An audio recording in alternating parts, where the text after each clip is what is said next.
मित्रांनो, ज्या ठिकाणी साबळे पाटलांचं आंदोलन सुरू आहे त्या ठिकाणावरून अजून एक व्हिडिओ आलेला आहे। तो व्हिडिओ मी तुमच्यासोबत शेअर करत आहे। व्हिडिओमध्ये साबळे पाटलांनी थेट पोलिसांना प्रश्न विचारलेला आहे की माझ्यावरती FIR का केला। मित्रांनो, व्हिडिओ शेवटपर्यंत बघा।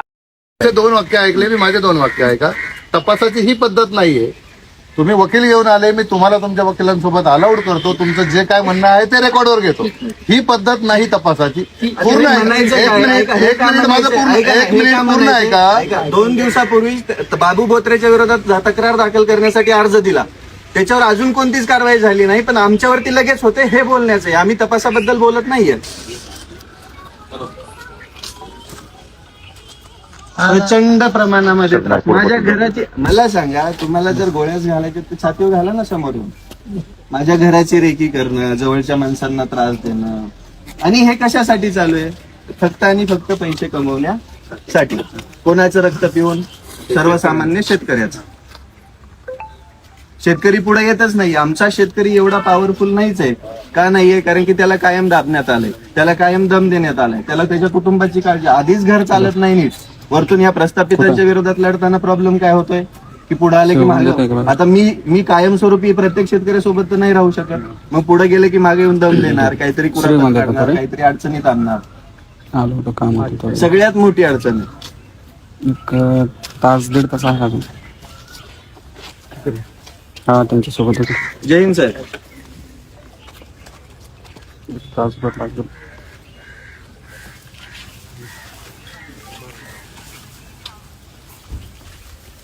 या सर्व शेतकऱ्यांच्या मार्फत तक्रार आहे। काल आमच्या या शेतकऱ्यांनी हा गुन्हा दाखल करण्यासाठी अर्ज दिला, तर अजूनपर्यंत ना FIR केला गेला ना काही। आणि आमच्यावरती जेव्हा छोटा आम्ही काही न करता हे केलं, त्यावेळेस आमचा FIR लगेच फाटल्या जातो। ही नाइन्साफी का?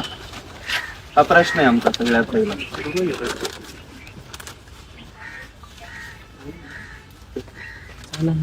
दुसरा फोन कसं काय? इंस्टा चालू आणि फेसबुक?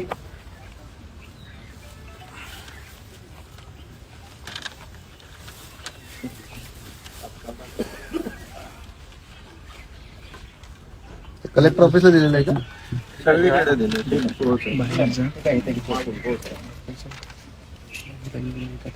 काय झालंय? फोन टेम्परेचर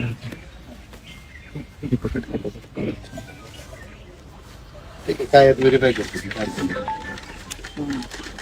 या शेतकऱ्यांना सुद्धा हे बघा, सगळ्यात महत्वाचं 2 गोष्टी एकत्र करू नका। मी जी काय नोटीस दिली होती म्हणून तुम्ही इथे आले तो वेगळा पार्ट आहे आणि शेतकऱ्यांचा वेगळा पार्ट आहे। आलं का लक्षात? त्यामुळे गुन्ह्याचा तपास किंवा माझी जी चौकशी आहे आणि शेतकऱ्यांच्या मागण्या, ह्या 2 गोष्टी अजिबात एकत्र करू नका। आम्ही एकत्र करत नाहीत साहेब, आम्ही एकत्र करतच नाही। तुम्ही काल येऊ नका म्हटल्यानंतर आमच्या शेतकऱ्यांमार्फत आम्हाला बाबू बोत्रेवरती FIR दाखल करण्यासाठी आम्ही अर्ज दिला होता। त्याची माहिती घेण्यासाठी आम्ही तुमच्याकडे आलो। तुमच्या तपासामध्ये डे 1 पासून आमचं सहकार्य आहे। आमच्याकडून काही त्रास झाला का तुम्हाला? नाही, त्रास नाहीच आहे साहेब। त्रास हा झाला की मी कोणताही गुन्हा न करता मला माझ्या गावामधून इथे यावं लागलं। हा सगळ्यात मोठा त्रास आहे, सगळ्यात मोठा। मला सांगा, एका गुन्ह्यासाठी 12 ठिकाणी 17 ठिकाणी गुन्हा दाखल होऊ शकतो का? आहे का प्रोव्हिजन संविधानात? त्या सगळ्या प्रश्नांना मी समर्पक उत्तर देतो। एक एक तुमचा मुद्दा मांडा। त्यानंतर दुसरी गोष्ट, आज तुमच्या इकडे जी तपासासाठी हे आहे त्याच्यामध्ये धार्मिक भावना दुखावल्या म्हणून कलम लावलं। कशासाठी? जर मी तर एकही धर्माची आणि जातीची कोणाचीच काहीच गोष्ट केली नाही। त्याच्यानंतर सगळ्यात महत्वाचा प्रश्न हा आहे की जो मी काय म्हणतात ना, ठीक आहे बाबा मी ऑफेन्स केला म्हणताय, तर नॉन कॉग्निजेबल ऑफेन्सला IT ऍक्ट, ज्याच्यामध्ये मी अश्लील माहिती पसरवली नाही, ज्याच्यामध्ये मी कोणाची, आता मी कपडे काढून तर व्हिडिओ नाही बनवले, तरी पण IT ऍक्ट 67 लावल्या गेला। तुम्हाला एक माहिती आहे का? सगळ्यात बेसिक, तुम्ही वकिलांना पण घेऊन आले, तपास असा हा जाहीर करायचा नसतो। एखादी फिर्याद, मी तपास नाही, एक मिनिट पूर्ण आहे का? तपास हा पब्लिक समोर आणि एक मिनिट तुमचे 2 वाक्य ऐकले, मी माझे 2 वाक्य ऐका। तपासाची ही पद्धत नाहीये। तुम्ही वकील घेऊन आले, मी तुम्हाला तुमच्या वकिलांसोबत अलाउड करतो, तुमचं जे काय म्हणणं आहे ते रेकॉर्डवर घेतो। ही पद्धत नाही तपासाची। पूर्ण पूर्ण ऐका। 2 दिवसापूर्वी बाबू बोत्रेच्या विरोधात तक्रार दाखल करण्यासाठी अर्ज दिला, त्याच्यावर अजून कोणतीच कारवाई झाली नाही, पण आमच्यावरती लगेच होते हे बोलण्याचं आहे। आम्ही तपासाबद्दल बोलत नाहीये। पहिला मुद्दा माझा क्लिअर झाला. हा. पहिला मुद्दा क्लिअर झाला. दुसरा मुद्दा आहे, तुम्ही म्हणता 17 FIR झाले की 7 FIR झाले. हे माझ्या नॉलेजमध्ये नाहीये की राज्यभरात कुठल्या पोलीस स्टेशनला किंवा कुठल्या जिल्ह्यात कोणती FIR दाखल झाली. आलं लक्षात? माझं काम हे आहे, ज्यावेळी माझ्याकडे एखादा तपास आल्यावर त्या तपासामध्ये खरं काय आहे, खोटं काय आहे, पुरावे आहे नाही, जे काय आहे, इथले सगळे नागरिक मला ओळखत असतील. सर्वांना विचारून घ्या, एखाद्या गुन्ह्यात खोटं चार्जशीट गेलं असेल तर सर्वांना विचारा तुम्ही, मी जाहीर सांगतो सर्वांना. आम्ही चार्जशीट बद्दल बोलतच नाही. पुढचं- आम्ही ऐका ना, आम्ही ज्या तुमचे व्यक्तीने जे आमच्या- प्रश्न आहे त्याला मला पहिले उत्तर देऊ द्या. राहिला प्रश्न शेतकऱ्यांच्या संदर्भात, तर ते जे ऍप्लिकेशन आहे ते आता माझ्याकडे येईल. आल्यानंतर त्याच्यात एन्क्वायरी होईल. जे काय रितसर मुद्दे आहेत, जे काय रितसर पुरावे आहेत, ते सगळे गोळा केले जातील आणि त्याला रितसर उत्तर दिलं जाईल. कुठलीही गोष्ट कोणत्याही प्रकारे झाकून लपून तुम्हाला वाटत असेल कोणाचा दबाव बिबाव, हे सगळं विसरून जा, किमान माझ्यासाठी. मी तुमच्यासाठी नाहीच म्हणत आहे. आम्ही माळशिरस पोलीस स्टेशनला गेलो, तिथं पण तीच परिस्थिती आहे. आज तुमच्याकडे आल्यानंतर आम्हाला उत्तर देण्यासाठी तरी कोणीतरी आलं समोर. तुम्ही आलात त्याचं तुमचं अभिनंदन आहे. सगळ्यात पहिली गोष्ट, तुमच्याकडून आम्हाला कोणता त्रास झालाच नाहीये, पण इथं येण्याचा पण त्रास आहे साहेब. काय म्हणतात ना, जी गोष्ट मी केलीच नाही त्याच्यासाठी आम्हाला भोगावं लागत आहे. हे बघा, एखादी FIR दाखल झाल्यानंतर जी काय आपलं नवीन कायदा आहे, BNSS नुसार जी काय प्रोसिजर आहे किंवा ओल्ड CRPC नुसार जी प्रोसिजर आहे ती प्रत्येकाला फॉलो करावी लागते. तो त्या माणसाने गुन्हा केला नाही केला हा सगळा तपासाचा किंवा चौकशीचा किंवा इन्व्हेस्टिगेशनचा पार्ट आहे. आम्ही ज्यावेळी तपास करू, ज्यावेळी कायद्याने किंवा एखाद्या विशिष्ट याने आम्हाला जी काय क्लिअरिटी ठरवून दिलेली आहे, प्रोसिजर्स ठरवून दिलेली आहे, तेवढ्या दिवसामध्ये आम्ही निष्पन्न करू ना. तो गुन्हा नाही केलेला, नाही पुरावे मिळाले असं जर निष्पन्न झालं त्या प्रकारे त्याचं क्लोजर पाठवलं जाईल. नाही पण आम्हाला त्रास होतोच आहे ना साहेब. नाही, हे बघा, तुम्हाला त्रास होतोय असं तुम्ही वैयक्तिक म्हणताय, पण ही जी प्रोसिजर आहे, हे जे आपल्या देशाचं संविधान आहे, आपला जो कायदा आहे, त्याला आपण बगल देऊन चालणार नाही ना. पहिली गोष्ट काय म्हणतात ना, या बाबू बोत्रेवरती आम्ही प्रत्येक ठिकाणी गुन्हा दाखल करण्याचा प्रयत्न करतो. त्यावेळेस आम्हाला कुठे सहकार्य भेटत नाही, कोणीच आम्हाला सहकार्य करत नाही.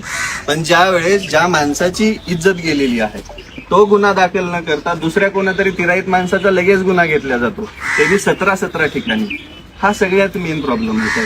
त्याच्यामधला एकही शेतकरी तुमच्या समोर येणार नाही किंवा हात वर करून म्हणणार नाही, कारण की त्याला संध्याकाळी त्याच्या जीवाची भीती आहे. काल तक्रार केलेल्या या माणसाला किती जणांचे फोन आले दाखवू का मी? तुम्ही दबावासाठी. परत दोन विषय मिक्स करताय. नाही आता नोटीस आता तुम्ही परत दोन नोटिशीचा ऐका ना, नोटिशीचा विषय नंतर आहे. तुम्ही जे म्हणला ते बरोबर आहे. आम्ही जे तुमच्याकडे आलेलो आहोत, शेतकऱ्याची जी हा बिलं नोटीस- राहिली, हे जे शेतकऱ्यांना आम्ही घेऊन आलेलो आहोत, या शेतकऱ्यांची बिलं राहिलेली आहेत. त्याच्या संदर्भात आम्हाला तक्रार बिलं राहिली. ट्रॅक्टर मालक तुमचं जे काय म्हणणं आहे, कागद घ्या, पेन घ्या, सगळं मला लिहून द्या. त्याच्यामध्ये काय ती फेअर एन्क्वायरी होईल आणि फेअर तो डिसिजन घेतला. जे काय रितसर प्रोसिजर आहे ती पार पडली. कुठे इथंच दिलं. आता हे 8 जुलैला दिलं होतं 2025. हा, याच्यावरती पण काहीच झालं नाही आतापर्यंत.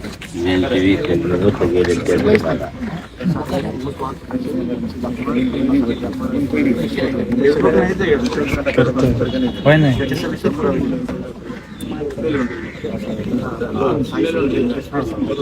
हे जे आहे याच्यामध्ये लेखी उत्तर दिलेलं आहे. एक गोष्ट एका वेळी एकाच ठिकाणी एन्क्वायरी चालू शकते, 2 ठिकाणी नाही चालू शकत. त्याला रितसर उत्तर दिलेलं आहे. क्लोज केलेलं ते मॅटर मला माहिती आहे. अद्याप त्या तक्रारदारापर्यंत पोहोचलेलं ठीक आहे, नसेल पोहोचलं त्यांनी यावं, मी त्यांना लेखी देतो. त्यांनी यावं, मी त्यांना लेखी देतो. काय अडचण नाही. मला माहिती आहे, तो पूर्ण विषय माहिती आहे. मग आतापर्यंत कोणतीच कितीही तक्रारी झाल्या तरी कोणतीही चौकशी होत नाही. हे मी तुम्हाला आन्सरेबल नाहीये साहेब. तपास आणि चौकशीबद्दल असं जाहीर अजिबात बोलता मी येत नाही. तपासाबद्दल बोलतच नाहीये मग- साहेब. या शेतकऱ्यांनी तक्रारी केल्यानंतर त्याच्यावर काहीच होत नाहीये. माझ्याकडे कालचा जो अर्ज आहे तो आलेला आहे. त्याच्यावर जे काय आहे इतर शेतकऱ्यांनी त्यांचं लेखी म्हणणं मांडावं, त्याच्यामध्ये फेअर एन्क्वायरी घेतली जाईल आणि फेअर डिसिजन घेतला जाईल. साहेब 18 तारखेला तुम्हाला एक निवेदन आपण दिलं निवेदन तुमच्याकडे आलं. त्या संदर्भात हे जे आहे तो तपास चालू आहे ना, त्याच्यामध्ये त्या डिसिजन घेतलं जाईल ना तपासात. तुम्ही जे म्हणलं ना शेतकऱ्यांनी मला म्हणणं द्या, हे शेतकऱ्यांचंच म्हणणं आम्ही तुम्हाला दिलं. असं तुम्ही वैयक्तिक नाही देऊ शकत. त्याच्यासाठी त्यांना बेसिक गोष्टी, कालचा जो अर्ज आहे त्याच्यासोबत त्यांनी डिटेल्स जोडले बघा.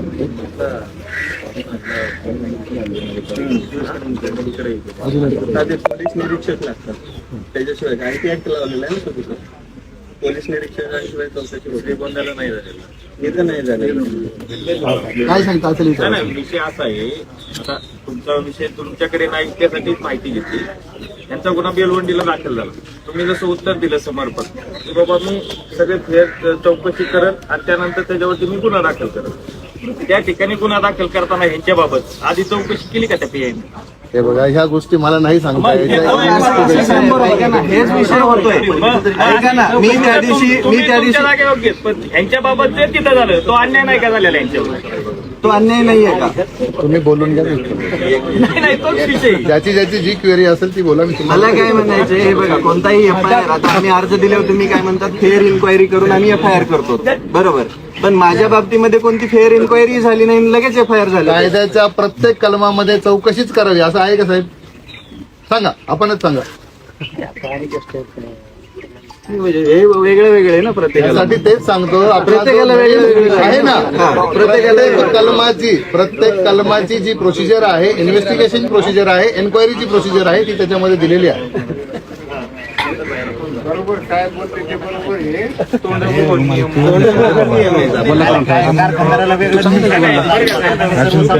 जे उत्तर दिले ना ते आम्हाला बघ. फक्त